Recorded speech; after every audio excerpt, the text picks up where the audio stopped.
ஐஎஸ்ஏவும் உக்ரானும் அந்த வீட்டுக்குள்ளே போனதுக்கப்புறம் என்னமோ மாதிரி ஆச்சுல, என்னன்னு தெரியுமா?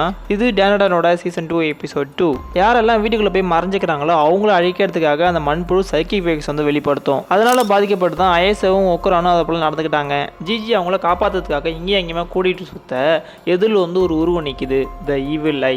இதோட கண்ணை பார்த்தாலும் அதே போல தாட்ஸ் தான் வரும். ஸோ பிச்சுக்கிட்டு ஓடலான்னு சொல்லிட்டு டர்போகானி அங்கிட்டு கத்த ஆளுக்கு ஒரு பக்கமாக பிச்சுக்கிட்டு போகிறாங்க. ஈவில் ஐ வந்து ஜின்னை வந்து டார்கெட் பண்ணுது. சிவி படத்தில் வர மாதிரி அவன் மேலே உட்காந்துக்கிட்டு அதோட தாட்ஸை இவனுக்குள்ளே புகுத்துது. ஈவில் ஐயோட கடந்த கால வாழ்க்கைகள், கீட்டோ ஃபேமிலினால பாதிக்கப்பட்டு எப்படி இது இந்த நிலைமையில ஆச்சு, ஜின்னோட அப்பா அம்மாவுக்கு என்ன ஆச்சுங்கிற எல்லாத்தையுமே தன்னோட பாயிண்ட் ஆஃப் வியூவில் எடுத்து அந்த பேய் வந்து இவனுக்குள்ளே சொல்ல இவன் அதை பார்த்ததுமே இறக்கம் வந்துடுச்சு. நீ என்னதான் ஒரு பேயா இருந்தாலும் நீ எங்களை மாரி பாதிக்கப்பட்டவன் தான், நான் உன்னை காப்பாற்றுறேன்னு சொல்லிட்டு தலைவன் காஞ்சனா மூடுக்கு போயிட்டாப்ல. ஈவில் ஐயை எரிச்சு எடுத்துக்கு போகிறான். இந்த பக்கம் மண்புழு ஏதோ சேர் மாதிரி ஏதோ சகதியை வந்து வெளிப்படுத்துது. அதில் கிரானிலாம் மாட்டிக்க இவனை வெள்ள மெல்லமாக அந்த ஈவில் ஐயை ஆட்கொண்டு மொத்தமாக இவனுக்குள்ளே புகுந்துருச்சு. தலைவனை தன்னோட கட்டுப்பாட்டுக்கு எடுத்ததுக்கு அப்புறம் அந்த வீட்டில் இறந்து போனவங்களோட பலி கொடுக்கப்பட்ட அவங்களோட ஆன்மா வந்து ஒரு வெறுப்பு வந்து உருவாக்கும். அந்த வெறுப்பை பயன்படுத்தி ஒரு சோல் பாலை வந்து கிரியேட் பண்ணுது. ஈவில் ஐ அதை வச்சு எல்லாரையும் போட்டு பொழந்து கட்ட இதுக்கப்புறம் என்ன ஆச்சுங்கிறத எபிசோட் 3ல பார்க்கலாம். இந்த வீடியோக்கு லைக் பண்ணி சேனலை செக் பண்ணி சப்ஸ்கிரைப் பண்ணுங்க. டடா.